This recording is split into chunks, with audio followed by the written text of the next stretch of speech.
Hello हमारे प्यारे साथियों, कैसे हैं आप सब। उम्मीद करते हैं कि आप सब बहुत अच्छे होंगे और लगनशील से पढ़ाई लिखाई कर रहे होंगे। तो मैं ऐसे सोनू सर आप सबों का इस छोटे से चैनल में स्वागत करते हैं, अभिनंदन करते हैं।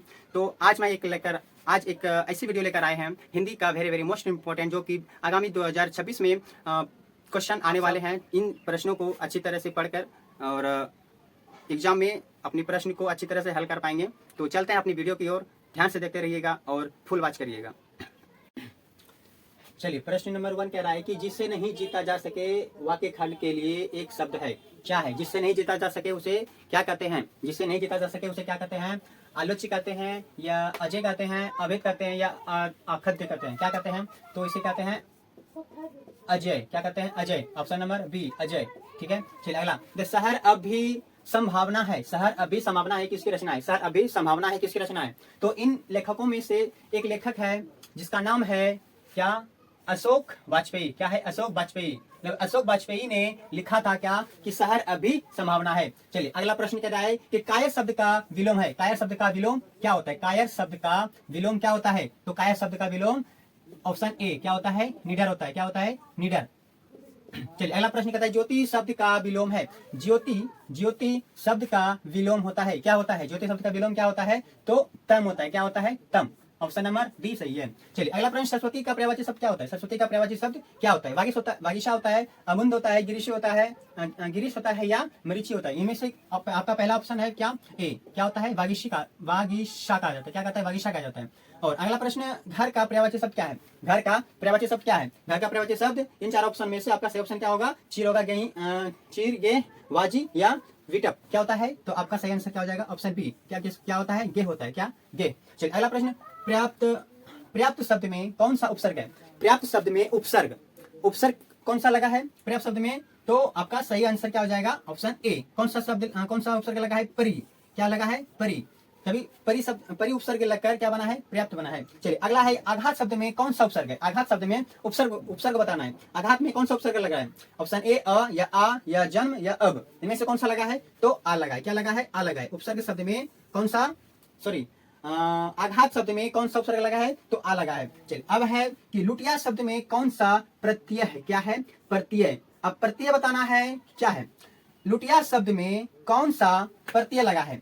तो क्या लगा है? या लगा है, ये दीर्घई वाला या लगा है, यार से या लगा है, अ या टीचा। क्या लगा है? तो ऑप्शन बी। क्या लगा है? ऑप्शन बी, या। कौन सा लगा है? या से या। ठीक है। अब कुपात्र शब्द में कौन सा उपसर्ग है? कुपात्र शब्द में कौन सा उपसर्ग है? कुपात्र शब्द में कौन सा उपसर्ग है? इन चारों में से आपका सही आंसर क्या हो जाएगा? कु। क्या? कु हो जाएगा। ऑप्शन डी, कु। ठीक है। कुपात्र में उपसर्ग पूछा है। क्या पूछा है? उपसर्ग। तो कु से क्या बना है? कुपात्र बना है। कुपात्र। ठीक है। चलिए अगला है, ये हो गया। कहता है मां शीर्षक पाठ के लेखक कौन है? अब मां शीर्षक पाठ के लेखक कौन है? इन चार ऑप्शनों में से आपका सही आंसर क्या होगा? आप लोग बताएंगे। चलिए बताइए कौन सा ऑप्शन है, सॉरी कौन सा मां शीर्षक पाठ के लेखक कौन है? कौन है? श्रीनिवास है, या ईश्वर पेटलिकर है, या सातकोड़ी है, या सावत इटिया है? कौन है इसका सही आंसर? तो आपका सही आंसर क्या हो जाएगा? Option B. क्या है? ईश्वर पेटलिकर। क्या है? पेटलिकर। चलिए अगला प्रश्न कहता है कि हस्तलिपि किसे कहते हैं? हस्तलिपि किसे कहते हैं?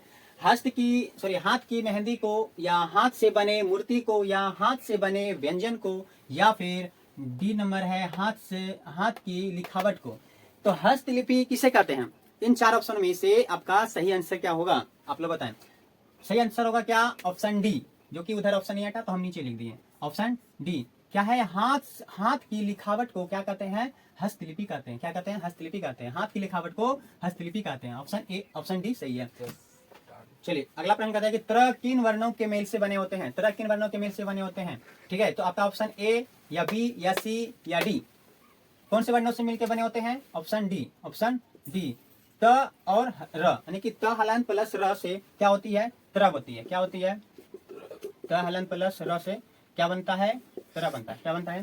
तरह बनता है। चलिए अगला प्रश्न कहता है कि निम्न में कौन दीर्घ स्वर है? निम्न में कौन दीर्घ स्वर है? आप लोग जल्दी ऑप्शन को टिक मारिए। कौन है? निम्न में कौन दीर्घ स्वर है? Option A, option B, option C, या ऑप्शन डी? कौन है? तो दीर्घई क्या है? दीर्घ स्वर है। दीर्घई जो है क्या है? दीर्घ स्वर है। Option B, option B. चलिए अगला प्रश्न, दीर्घऊ का उच्चारण स्थान है। दीर्घऊ का उच्चारण स्थान क्या है? दीर्घऊ का उच्चारण स्थान कहाँ से किया जाता है? कंठ से किया जाता है, तालु से, मुर्दा से या ओष्ठ से, कहां से किया जाता है? तो आपका सही प्रश्न उत्तर क्या हो जाएगा? सही प्रश्न का उत्तर क्या हो जाएगा? डी, ऑप्शन डी, ओष्ठ से किया जाता है। कहां से, किससे किया जाता है? ओष्ठ से किया जाता है। चलिए अगला प्रश्न, निम्न में से कौन उष्म व्यंजन है? उष्म व्यंजन मतलब कि किस व्यंजन को बोलने से अंदर से जो है ना हवा निकलती है, यानी कि गर्म हवा निकलती है। तो क्या है बताइए? ए या बी या सी या डी, इनमें से कौन है? तो आपका क्या हो जाएगा सही answer? Option C, option C. इस का जो है ना जब बोलते हैं तो क्या होता है? अंदर से उष्मा निकलती है। तो ऑप्शन सी सही आंसर हो जाएगा। चलिए तद्धित शब्द का संधि विच्छेद है। तद्धित शब्द का संधि विच्छेद क्या होता है? तद्धित शब्द का संधि विच्छेद क्या होता है? तो option C, sorry option A, option A, तत्त जोड़ हित, तत्त जोड़ हित, तत्त जोड़ हित मिलकर क्या बनता है? तद्धित बनता है। चलिए अगला है कि शरणागत शब्द में कौन समास है? शरणागत शब्द में कौन समास है? शरणागत शब्द में कौन समास है? Option A, option B, option C या ऑप्शन डी? आप लोग बताएं क्या होगा? अधिकरण, अधिकरण तत्पुरुष समास। क्या होगा? अधिकरण तत्पुरुष समास, ऑप्शन ए, ऑप्शन ए आपका सही आंसर है। चलिए अगला प्रश्न है कि खटास किस संज्ञा का उदाहरण है? खटास किस संज्ञा का उदाहरण है? संज्ञा किस संज्ञा का उदाहरण है? ठीक है, खटास किस संज्ञा का उदाहरण है? तो आपका सही आंसर क्या होगा? खटास किस संज्ञा का उदाहरण है? तो आपका सही आंसर हो जाएगा क्या? भाववाचक। क्या होगा? भाववाचक। क्या होगा? भाववाचक। भाववाचक संज्ञा का एक उदाहरण है क्या? खटास। चलिए अगला, निम्न में से कौन व्यक्तिवाचक संज्ञा का उदाहरण है? निम्न में से कौन व्यक्तिवाचक का संज्ञा, निम्न में से कौन व्यक्तिवाचक संज्ञा का उदाहरण है? इनमें से क्या कढ़ाई होती है या पारिजात होता है, दानव या दाल? इनमें से व्यक्तिवाचक का संज्ञा, व्यक्तिवाचक संज्ञा का उदाहरण है क्या? डी। क्या है? सॉरी डी नहीं, द सी। क्या है? सी, सी सी सी, ठीक है, सी है। व्यक्तिवाचक संज्ञा का उदाहरण क्या है? सी है। चलिए अगला कहता है गर्दन पर सवार होना मुहावरे का अर्थ है। गर्दन पर सवार होना मुहावरे का क्या अर्थ होता है? प्रतिवाद होता है, प्रतिवाद करना, पीछा ना छोड़ाना, हानि पहुंचाना या पागल हो जाना, पागल हो जाना। क्या इनमें से क्या है? चार ऑप्शन में से क्या है? आपका सही आंसर हो जाएगा ऑप्शन बी, ऑप्शन बी, पीछे ना छोड़ाना। पीछे ना छोड़ाना यानी कि गर्दन पर जब सवार होना, इसका मुहावरे का अर्थ होता है पीछे ना छोड़ाना। प्रश्न कहता है गौरव शब्द का विलोम क्या होता है? गौरव शब्द का विलोम क्या होता है? इन चारों में से, चार ऑप्शनों में से आपका सही आंसर क्या हो जाएगा? लाघव। क्या हो जाएगा? लाघव, ऑप्शन डी, ऑप्शन डी, ठीक है। चलिए अगला प्रश्न कहता है कि राजा का पर्यायवाची शब्द क्या होता है? राजा का पर्यायवाची शब्द क्या होता है? इन चारों में से आपका सही आंसर क्या होगा? राजा का पर्यायवाची शब्द क्या होता है? राजा का पर्यायवाची शब्द क्या होता है? चलिए बताइए क्या होता है? Option D. क्या होता है? ऑप्शन डी, महित। क्या होता है? महित। चलिए अगला, सूर्य किस शब्द का उदाहरण है? सूर्य किस शब्द का उदाहरण है? अपना देखिए, तत्सम है या तद्भव है, देशज है या विदेशज है? क्या है? सूर्य किस शब्द का उदाहरण है? कौन सा है? तो आपका सही ऑप्शन क्या हो जाएगा? Option A. क्या? ऑप्शन ए, तत्सम का उदाहरण है। क्या है? तत्सम का उदाहरण क्या है? सूर्य है। चलिए कहता है कि जातीय शब्द का विलोम है। जातीय शब्द का विलोम क्या होता है? जातीय शब्द का विलोम क्या होता है? जातीय शब्द का विलोम माने क्या? उल्टा शब्द। जातीय शब्द का विलोम क्या होता है? ऑप्शन ए, क्या होता है? सात्विक होता है या निकृष्ट होता है या विजातीय होता है या चिरंतन होता है? क्या होता है? तो आपका सही ऑप्शन हो जाएगा सी। क्या होता है? विजातीय होता है। जातीय, देखिए जातीय का उल्टा होता है विजातीय। जातीय उल्टा क्या होता है? विजातीय। अगला कहता है कि मेघ का पर्यायवाची शब्द है। मेघ का पर्यायवाची शब्द क्या होता है? मेघ का पर्यायवाची शब्द क्या होता है? घाटक होता है, सविता होता है, पयोद होता है या हेम होता है? क्या होता है? तो मेघ का पर्यायवाची शब्द क्या होता है? पयोद होता है। क्या होता है? पयोद, ऑप्शन सी, पयोद होता है। ठीक है। अब कहता है अरे अक्षर किन वर्ण के मेल से बना है? ये जो है, ये अक्षर जो है किन वर्णों के मेल से बना है?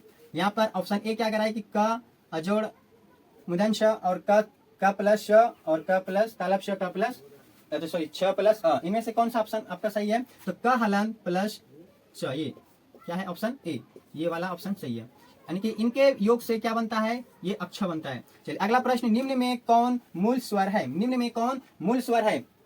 हर्षई है, दीर्घई है, दीर्घऊ है या ए है? क्या है?